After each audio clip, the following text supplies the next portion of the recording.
La única manera que el hombre puede conocer la voluntad de Dios por medio de la revelación, y la revelación es su palabra. La palabra dice en Deuteronomio 23, versículo 23, que las cosas secretas y ocultas le pertenecen a quien, iglesia. ¿A quién le pertenece lo oculto?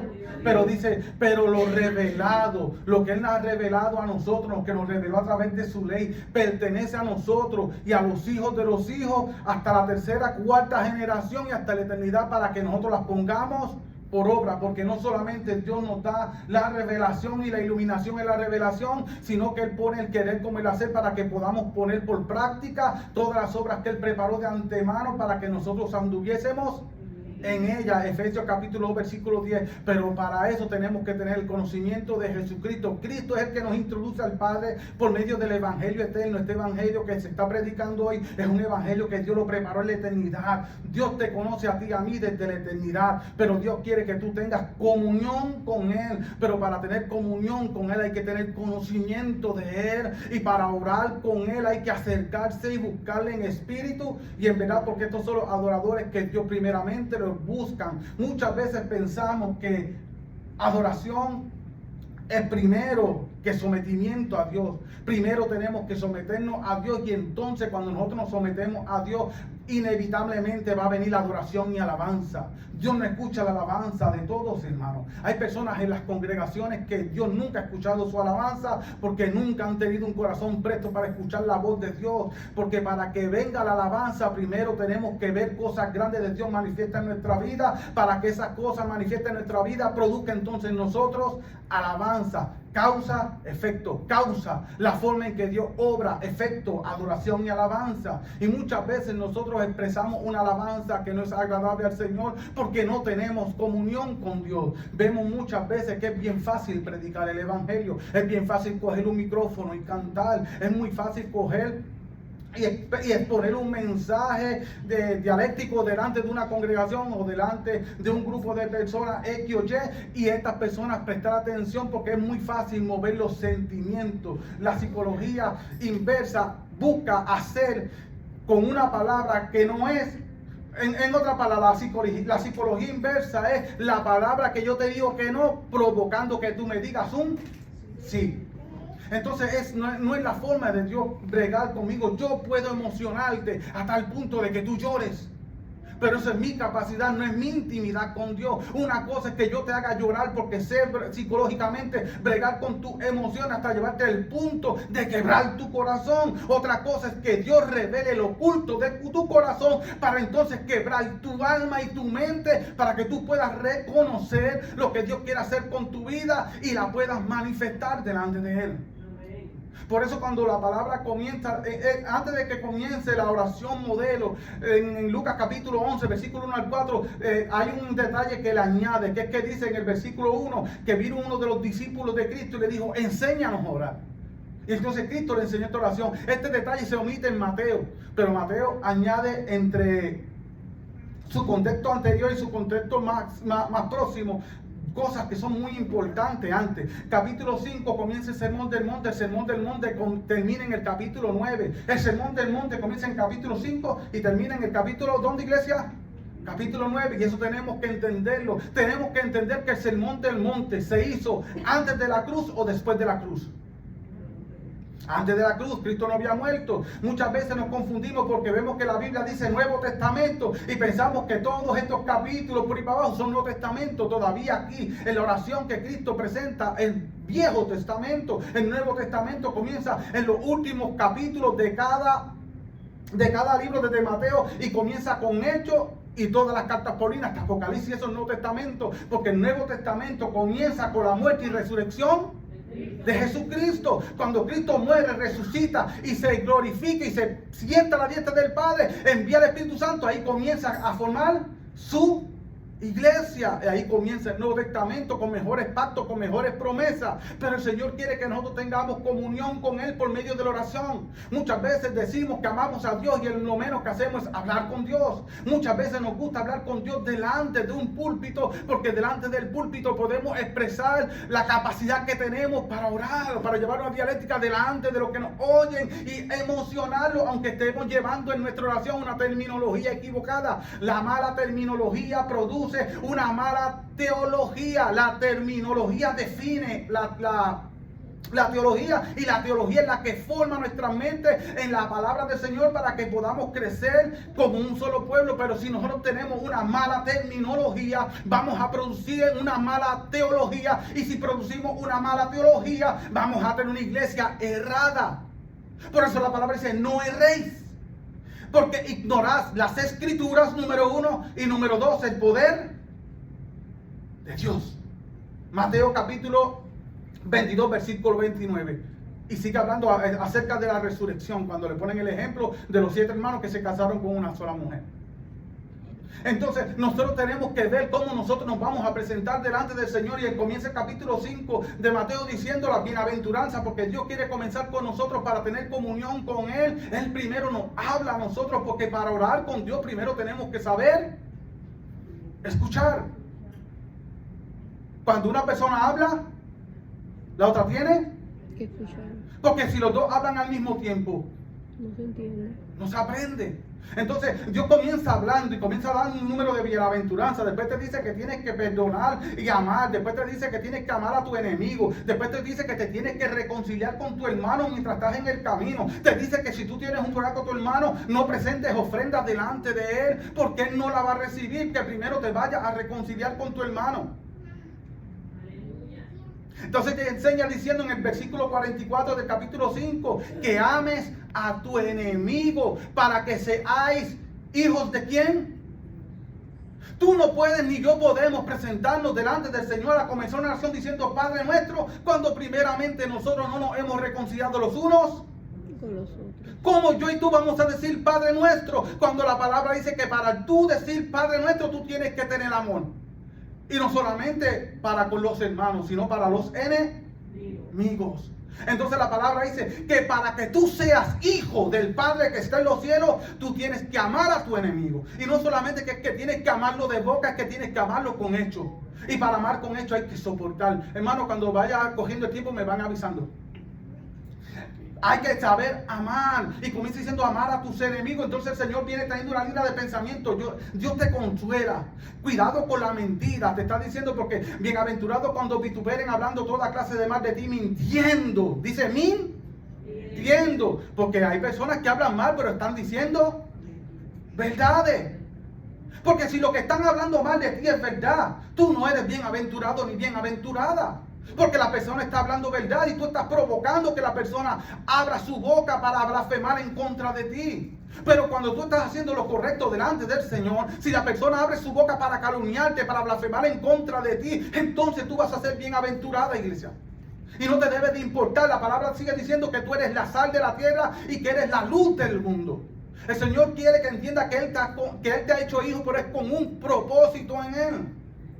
Y el propósito es que tú corras lo que Él comenzó en el principio en el Edén. Después sigue diciendo el capítulo 1 en adelante, dice que cuando tú vayas a hacer tu justicia, ten cuidado de no hacerla para ser visto de quiénes, de los hombres. ¿Y qué es justicia? Haz con los demás lo que tú quieres que los demás hagan. Mateo 7 versículo 12. Mateo 7 12, que se llama la regla de oro. Haz con los demás lo que tú quieres que los demás hagan contigo. Después dice más abajo, no seáis como los hipócritas que cuando dan limosna hacen que toquen trompetas delante de ellos para hacer. Entonces nosotros tenemos que tener cuidado y mirar bien adentro de nuestros corazones antes de venir delante de Dios, hacer la oración y entrar en intimidad con Dios para ver cuál es la intención con la que yo me estoy presentando delante del Señor. No sea que en vez de estar agradando a Dios yo esté desagradando a Dios. Porque la palabra dice que la comunión íntima de Jehová es con los que le aman. Que la comunión íntima de Jehová es con los que le temen. Salmo capítulo 25, versículo 14. Proverbios capítulo 33, capítulo 3, versículo 32. Dice que la comunión íntima de Jehová es con los justos. Entonces cuando nosotros tenemos que acercarnos en oración al Señor, tenemos que acercarnos con una actitud de justicia. Pero la justicia social comienza dentro de mi corazón, corrigiendo mis pensamientos, y yo tengo la capacidad de corregir mis pensamientos porque Dios me ha dejado su palabra para que yo pueda leerla, escudriñarla, gustarla, memorizarla, ponerla en práctica y corregirme con ella. Entonces, cuando esta palabra ha cortado los pensamientos, la palabra dice que si siguen llegando estos pensamientos que se levantan como soldados enemigos en mi contra, que levantan fortaleza en mi mente, la palabra dice que Dios ha puesto en mí armas de justicia a diestra y a siniestra, para llevar cautivo todo pensamiento que se levante en contra del conocimiento de Jesucristo. Porque lo primero que tenemos que hacer para acercarnos en oración a Dios es reconocer a su Hijo Jesucristo. Porque la oración tiene que ser una oración de fe, y una oración donde Cristo no está presente no es una oración de fe. La palabra dice en Romanos capítulo 14, versículo 14, que todo lo que no proviene de fe es pecado. Dios no escucha a los pecadores. Lo dijo el ciego que Dios sanó. Que le preguntaron, ¿qué hombre que nació ciego? ¿Por qué nació ciego? ¿Por el pecado de la madre o por el pecado del padre? ¿Y qué le dijeron ellos? ¿Qué le dijo Cristo? Ni por el pecado de la madre, ni por el pecado del padre, ni por el pecado de él. Sino que nació ciego para que la gloria de Dios sea manifiesta. Pero cuando él fue y se presentó delante de los religiosos en el templo, ¿qué pasó allí? Cuando estaban indagando, ¿y quién te sanó? Pero en verdad tú eras ciego. En verdad tú llevabas 40 y pico años ciego. ¿Dónde está tu pai y tu mai? Tráelo para acá. Porque los incrédulos son así. Los que tienen envidia son así. Siempre andan indagando porque quieren buscar cualquier cosa de ti, porque quieren humillarte, porque quieren hundirte, porque quieren avergonzarte. Pero el Señor te va a respaldar. Y aquel hombre que no tenía tanto conocimiento, porque créame, iglesia, todos los israelitas tienen conocimiento de la ley. Pero aunque aquel hombre no era un fariseo, y aquel hombre no era un saduceo, ni era un sacerdote, ni era un escriba, ni era un intérprete, él tenía bastante conocimiento de la ley. Tanto conocimiento que dijo, un hombre pecador no puede abrir los ojos a un ciego, porque nosotros sabemos que Dios no escucha. ¿A quién? Entonces, cuando nosotros venimos en oración, primeramente tenemos que saber si tenemos pecado. Porque si tenemos pecado, Dios no nos va a escuchar. Proverbios capítulo 15, versículo 8 dice que la oración de los impíos es abominación a Jehová. Es asquerosa, le apesta, es algo que está corrompido, algo que se ha podrido, algo que el Señor no quiere escuchar. Y muchas personas en las congregaciones del Eterno están orándole al Eterno, pero el Señor no está escuchando sus oraciones, iglesia. Hay personas que están diezmando que sus diezmos no han sido recibidos por el Señor. Hay personas que llevan diezmando 20 años y el Señor no ha recibido ni una sola vez sus diezmos, porque tienen contienda con su padre, porque han tenido contienda con su madre, porque nunca han perdonado a su esposo, porque nunca han perdonado a un hijo. Llevan 20 años con raíces de amargura en el corazón. Están presentando cosas delante del Señor y el Señor está diciendo, no lo quiero. Y dicen, es que yo soy bendecido porque yo diezmo, es que yo soy bendecido porque yo adoro y exalto al Señor. Y dicen, no, yo solamente te estoy devolviendo lo que tú me das, porque yo no me quedo con nada de nadie, porque a mí nadie me va a sacar en cara lo que a mí me da. Entonces tenemos que venir delante del Señor a ver cuál es nuestra conducta, a ver si estamos en pecado, para entonces presentarnos delante del Señor, para que estas palabras salieron de la boca de Jesús, no fue de cualquier hombre. Y Jesús dijo, para que no seamos hipócritas. Hipócrita en el teatro griego era una persona que se ponía una careta que la mitad era de madera y la mitad de la careta era de acero, y consistía la obra de teatro en pregunta y respuesta. Una persona le hacía preguntas y el otro le respondía. Esa es la obra de teatro. Y este hombre, por cuanto tapaba su rostro y no dejaba ver su identidad, se le llamaba hipócrita. Cristo está usando el mismo término. Nosotros tenemos que ver cuál es la intención de nuestro corazón al venir aquí a predicar, a cantar, a orar. No importa lo que hagamos, pero el Señor primeramente tenemos que ver cuál es la intención para venir a hacer las cosas delante del Señor. Porque si la primera intención es que queremos ser vistos, tenemos problemas. Porque el que quiere ser visto quiere tener fama. Y a Dios no nos ha llamado a nosotros a que tengamos. Dios nos ha llamado a nosotros a que seamos alfombras. Pero a nosotros no nos gusta hacer alfombra. Porque la alfombra, ¿para qué sirve? Nosotros, la cultura latinoamericana y la cultura americana, pensamos que la alfombra es algo para adornar. Algo para que se vea bonito. No, eso no es el propósito de las alfombras. El propósito de la alfombra es cubrir suciedad y limpiar suciedad. Que cuando tú entres a una casa, tú sacudas tus pies en la alfombra para que no lleves el polvo a los cuartos, a las habitaciones, a donde tú vas a tener intimidad. Que si tú estás en la cajetera y pisaste el estiércol de algún animal, cuando entres en tu casa no lo riegues por todo tu piso y lo vayas a contaminar. Pues nosotros debemos de ser así en la casa y en la iglesia del Señor, especialmente si pensamos que somos un liderazgo en Cristo. Debemos de pensar que nosotros estamos puestos para ser llenos de la palabra, adquirir todo este conocimiento, para que personas vengan a limpiar sus pies sobre nosotros, pero no es lo que nos gusta. Porque Dios nos llamó a servir, no a ser. La comunión íntima de Jehová es con los que le aman. La palabra dice en el Salmo 145, versículo 14, que cercano está Jehová a los que lo invocan, a que los invocan de veras. Hay personas que se acercan en oración a Dios, en voz en cuello, y no están hablando a Dios de verdad. Están hablando consigo mismo. Hay personas que en oración, cuando presentan una oración, no están hablando con Dios, están hablando con su propio ego. Están hablando con su propio yo. Como aquel fariseo. Yo no soy como el publicano ese. Yo diezmo, yo hago esto, y diezmo en enero, y hago aquí, y hago allá. Y no soy como aquel que se está allí, aquel publicano pecador, y el publicano humillándose delante del Señor. Entonces cuando venimos delante del Señor tenemos que reconocer quién es Él, para que seamos hijos, dice, de nuestro Padre. Número 1, dice que no seamos hipócritas, dice, cuando estemos haciendo cosas para ser visto. Si estamos dando limosna, ofrenda. Cuando tú estés dando una ofrenda por una persona, cuando tú quieras hacerle o levantar oración por una persona, cuando tú quieras bendecir a una persona, la palabra dice, no sepa a tu izquierda lo que hace la derecha, versículos 3 y 4 de Mateo capítulo 6. No sepa a tu derecha para que tú tengas recompensa de quién. Porque a la verdad ya ellos tienen su recompensa, pero mira qué recompensa tan vana, el ser visto. Mira lo que ellos buscan, que lo vean.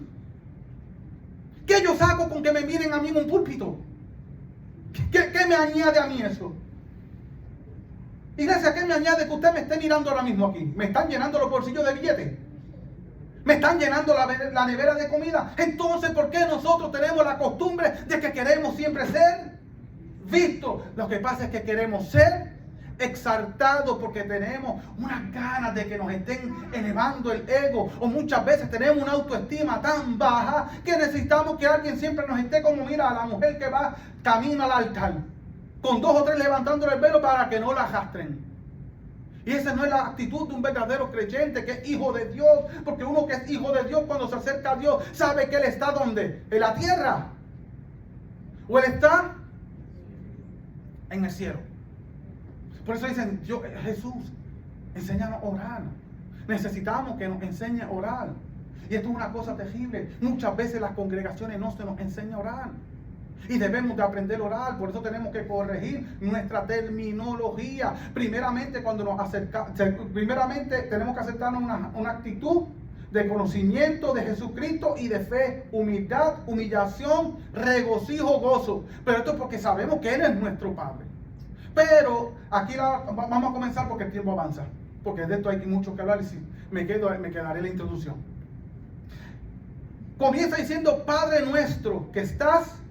Esta oración tiene 6 peticiones. 3 peticiones que tienen que ver con Dios y 3 peticiones que tienen que ver con nosotros. Comienza con un reconocimiento familiar de intimidad con Dios y termina con 3 exaltaciones al Señor o 3 reconocimientos de lo que le pertenece a Dios que muchas veces queremos tomar.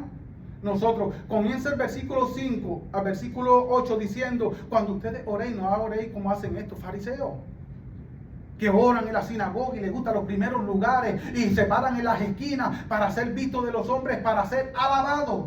Vimos que el primer acto de hipocresía es ser visto y tener fama. Ahora vemos que el segundo punto es ser visto y ser alabados.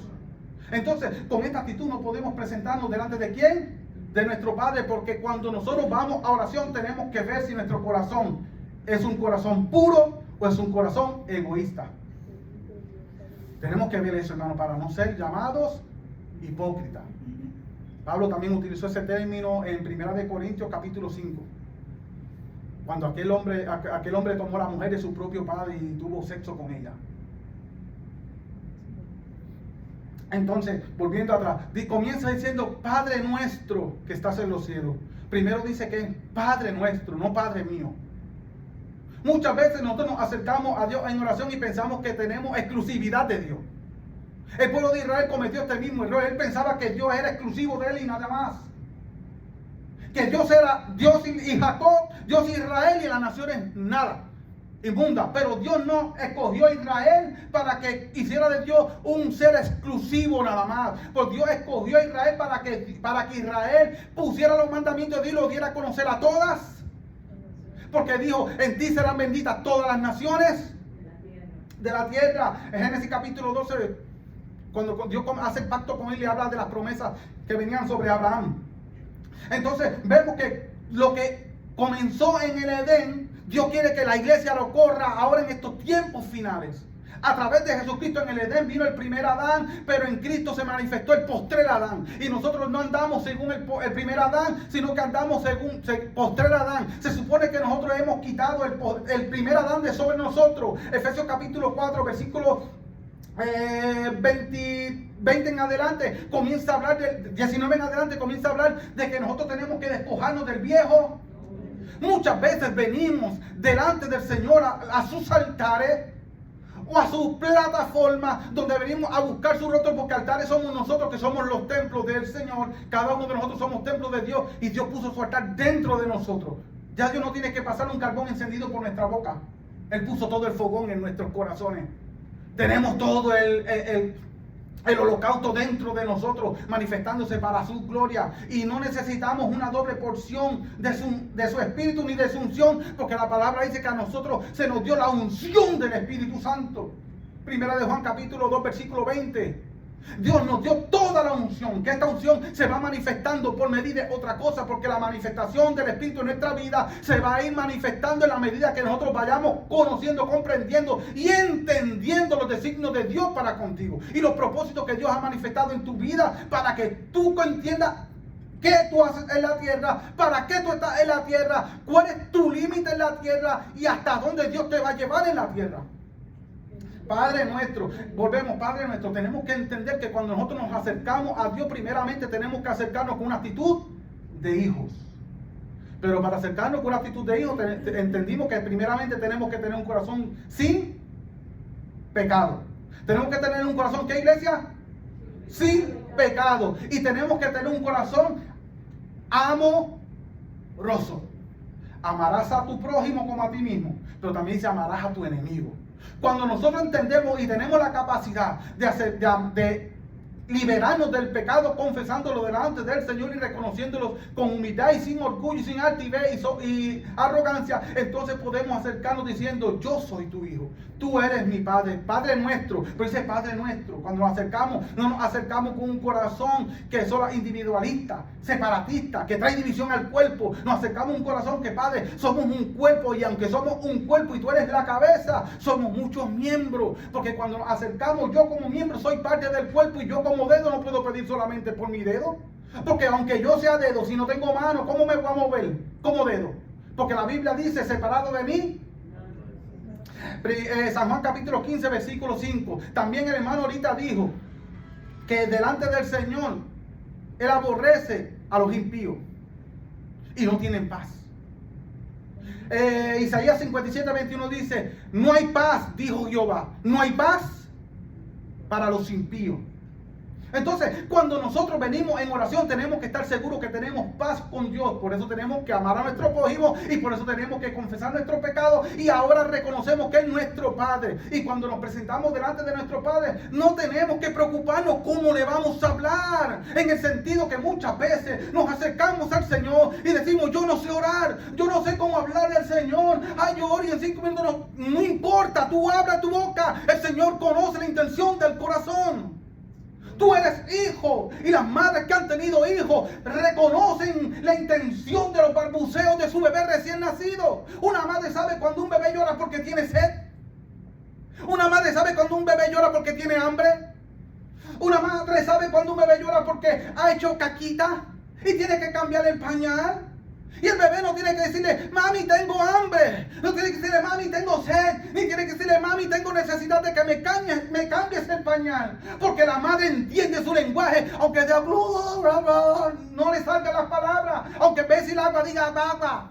Y a veces nosotros venimos al Señor y queremos ser tan perfeccionistas en la forma que nos expresamos del Señor, que nos volvemos necios delante del Señor. Por eso la palabra dice, sean pocas tus palabras delante del Señor, porque Él tiene conocimiento de las intenciones de tu corazón. Y antes de que tú vengas a hacer peticiones delante de tu Dios, ya Él sabe de que tú tienes necesidad.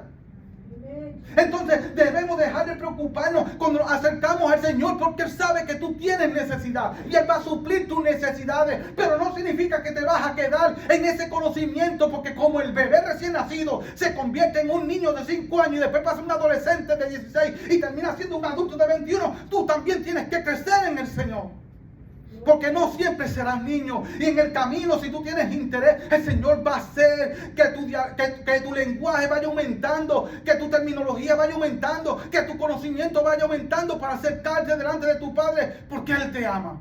Segundo, que Él está en el cielo y nosotros estamos en la tierra. Cristo dijo, yo veía a Satanás descender del cielo como un rayo. Porque ellos se alegraron en lo que hacían. Porque ellos decían, los demonios se nos sujetan.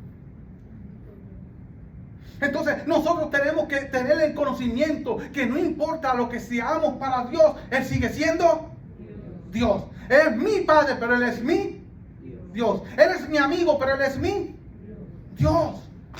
Entonces nosotros tenemos que tener este conocimiento para que nuestros corazones sean puros y nuestras manos sean limpias, como dice el Salmo 15 y el Salmo 24. ¿Quién subirá al monte santo de Sion y se presentará?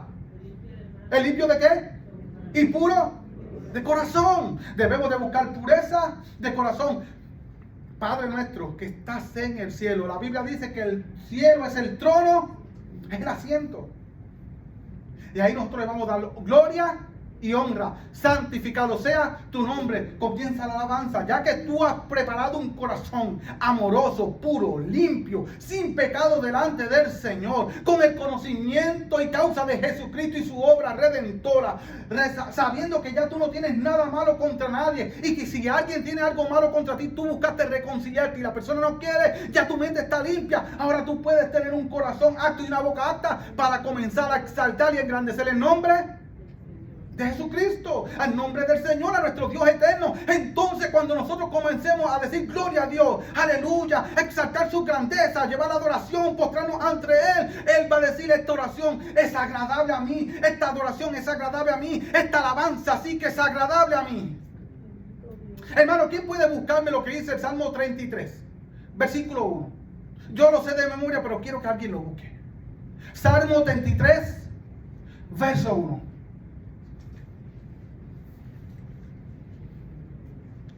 Alegraos, oh justos, en Jehová. En los íntegros es hermosa la alabanza. ¿Dónde es hermosa la alabanza? En los íntegros.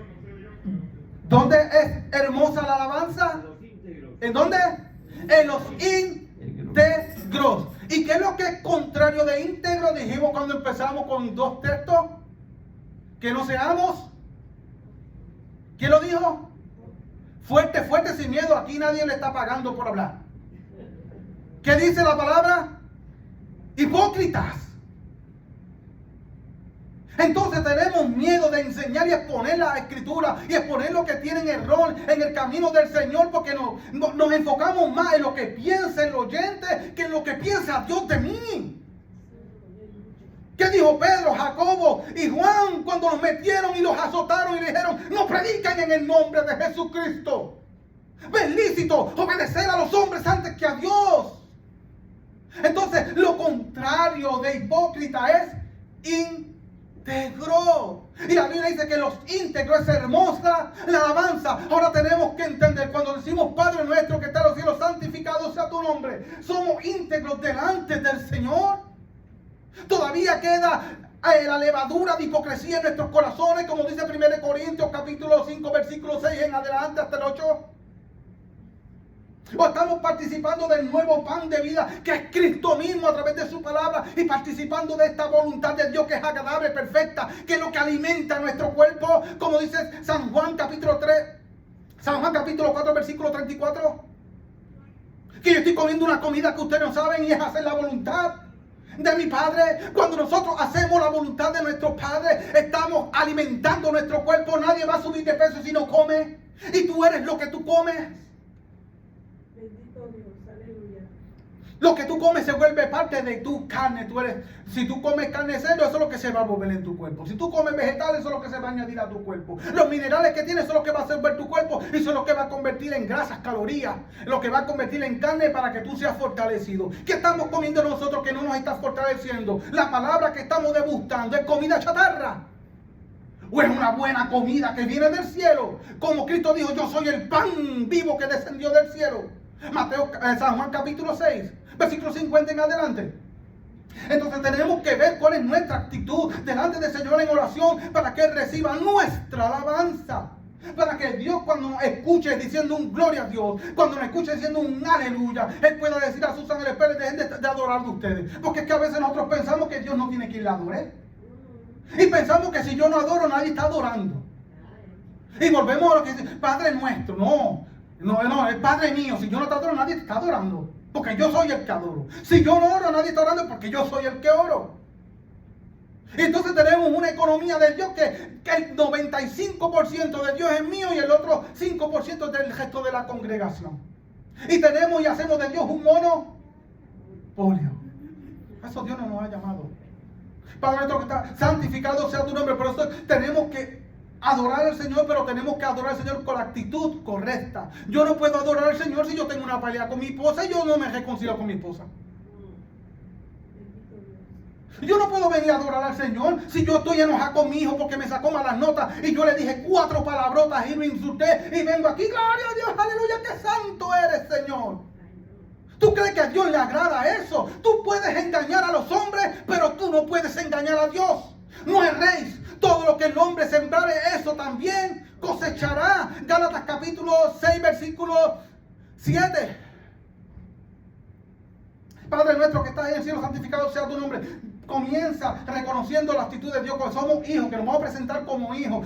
Presentamos una verdadera adoración que es agradable delante de Él, reconociendo quiénes somos delante de Él. Y ahora comienza a decir, venga a nosotros tu reino. ¿Cómo viene el reino de los cielos? El reino de los cielos viene por medio de la predicación. Muchas veces nosotros decimos, venga tu reino, venga tu reino, venga tu reino, pero no estamos predicando. Que vaya predicando, tenemos que predicar el evangelio, porque si no predicamos el evangelio, ¿cómo va a venir el reino de los cielos? Porque el reino de los cielos va a venir acercándose en la medida que nosotros vayamos predicando el evangelio. Porque si Cristo viene ahora, casi el 50% de la humanidad se perdería, porque el 45 o 48% de los hombres de este planeta Tierra no han escuchado de Jesucristo. Entonces, para que se adelante, para que avance la venida de Jesucristo y se acerque, nosotros tenemos también que avanzar. Nosotros ajoramos para que el Señor avance. Avanza, Señor, ven. Pero no nos estamos moviendo a predicar el evangelio. Y tenemos que movernos a predicar el evangelio para que el reino de los cielos se acerque. Entre más personas tú ganas para Cristo, más se acerca el reino de los cielos y puede cumplir lo que dice la palabra en Apocalipsis capítulo 22, versículo 17. Y el Espíritu y la novia dicen, ven. Y el que oye diga, venga, hágase tu voluntad, como en el cielo, así también en la tierra. Otra de las peticiones que tenemos que buscar, la voluntad del Padre. La voluntad del Padre es que nosotros nos amemos los unos y que conozcamos y recibamos a Cristo como exclusivo Salvador en nuestra vida y que creamos en el mensaje que ha traído. La voluntad del Señor es nuestra santificación y la santidad. La voluntad del Señor es la vida eterna. Que se haga tu voluntad en la tierra como en el cielo. Que como tú haces arriba, que aquí también sea abajo. Que como en el cielo tú eres amor, porque Dios es.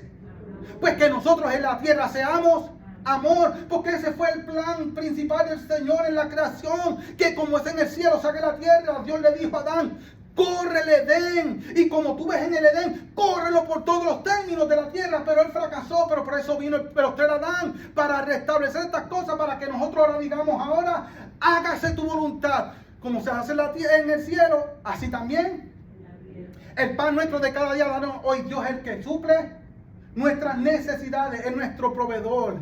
Él nos da de todo lo que hagamos falta, pero mira lo que dice, el pan nuestro de cada día. Aquí podemos aprender humildad, podemos aprender honestidad, podemos aprender tener comunión los unos con los otros, porque dice el pan nuestro. Primero volver a decir lo mismo, nuestro. No lo pidas de una forma como que tú no piensas en los demás, porque la palabra dice en el Salmo 41 dice que los que piensan en Jehová, que Dios tiene recompensa para los que piensan en los pobres. Dios va a recompensar a los que piensan en el que tiene necesidad. Son bienaventurados el que piensa en el pobre. Pero dice, el pan nuestro de cada día, dánoslo hoy. No estamos pensando de una forma egoísta, ni estoy pidiendo el pan del pastor. No estoy pidiendo el pan de Laura. No estoy pidiendo el pan de Francesca, ni estoy pidiendo el pan de nadie, estoy pidiendo mi pan. Pero también el pan individual de cada uno como congregación. El pan nuestro de cada día, dándolo hoy. No es que yo voy a levantarme a ver el pan, lo que está haciendo el trabajo del otro. Ay, mira cómo Dios usa a fulana. Mira cómo Dios usa a fulano. Lo que fulana tiene, yo lo quiero. Busca tu propio pan. Y muchas veces viene la envidia a la iglesia porque estamos mirando el pan ajeno. Ay, Dios mío, a mí me dan 500 pesos en compra y yo hago una compra de 100. Ay, yo quiero la compra de 500. Entonces se despierta en nosotros codicia. Y esta codicia tenemos que arrancarla del corazón. Aleluya. Para que se manifieste el poder de Dios. El pan nuestro de cada día, dánoslo hoy. Y no nos dejes caer. Pero la cosa, no nos metas en tentación. Es que Dios tienta al hombre. No, eso no es lo que quiere decir. Lo que quiere decir es que por medio de las cosas buenas que Dios pone delante de nosotros, como darnos el pan nuestro de cada día, darnos el sustento. Y cuando pedimos el pan nuestro de cada día, le estamos pidiendo a Dios que nos fortalezca para trabajar. Porque eso que dice el Señor, te fortalezco para trabajar. El pan nuestro de cada día, pues muchas veces por medio de las bendiciones que Dios nos da, nosotros somos tentados a causa de la bendición porque queremos más. Y lo vemos cuando cayó el maná del cielo. ¿Qué Dios fue la instrucción que dio? Cuando cayó el maná. ¿Quién sabe, iglesia? Hermano Gabriel, ¿qué dijo Dios cuando cayó el maná del cielo? ¿Qué tenían que hacer? Para un solo día. ¿Para cuándo? Para un solo día. Un solo día. ¿Y qué pasó con los que no tuvieron fe y los que fueron codiciosos? Se agusanó. Porque los que cogieron, se les olvidó que cada vez que cogían un pan más de lo que tenían que coger, estaban cogiendo el pan del otro. Cuando Dios dijo coge tu propio pan es porque si tú cogías más del pan, de la cesta que tenías que coger para el día, estabas agarrando el pan del otro. Y muchas veces nosotros cogemos el pan del otro y estamos haciendo que se aguzane y se pierda. Por eso tenemos que tener cuidado con las tentaciones. La Biblia dice que Dios no puede ser tentado por el pecado, ni Dios tienta a nadie. Porque cada uno de nosotros somos tentados conforme a nuestras propias concupiscencias. Santiago capítulo 1, versículo 15 en adelante, hasta el 18. Y todo perfecto desciende de lo alto del Padre de las luces. Entonces, si Dios no tienta a nadie, pues la Biblia dice, no nos meta en tentación, mas líbranos del mal. El mal está en nosotros, iglesia. Nosotros somos una nueva criatura en nuestra alma, en nuestra mente y en nuestro espíritu, pero todavía tenemos esta carne, que hay que todos los días crucificarla, llevarla a la cruz del Calvario. Si alguno quiere seguir en pos de mí, niéguese así mismo, tome su cruz. Y sigamos. Pero si tomamos la cruz, ¿dónde tenemos que ir? Al Calvario. ¿Y qué tenemos que ir al Calvario? ¿A jugar ping-pong con la cruz? ¿O tenemos que ir a ser crucificados? Tenemos que ir a ser crucificados. Pablo dijo, por causa de Cristo yo soy muerto todos los días, todo el tiempo. No los libres del mal. No nos metan en tentación y librarnos del mal. Muchas veces el mal, como está en nosotros, tenemos que librarnos de nuestros propios pensamientos. ¿Por qué Dios destruyó la humanidad con un diluvio? Porque vio que los designios de los hombres de continuo era el mal. Génesis capítulo 6, versículo 5.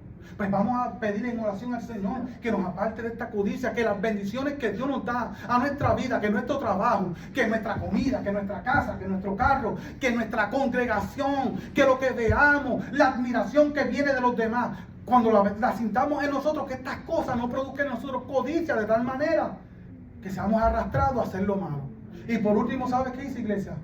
Porque el tuyo es el reino y el poder y la gloria. Comenzamos reconociendo que Él está en el cielo y que es nuestro Padre. Y terminamos reconociendo que de Él es el reino, el poder y la gloria. por los siglos de los siglos. Amén. Hasta aquí mi parte.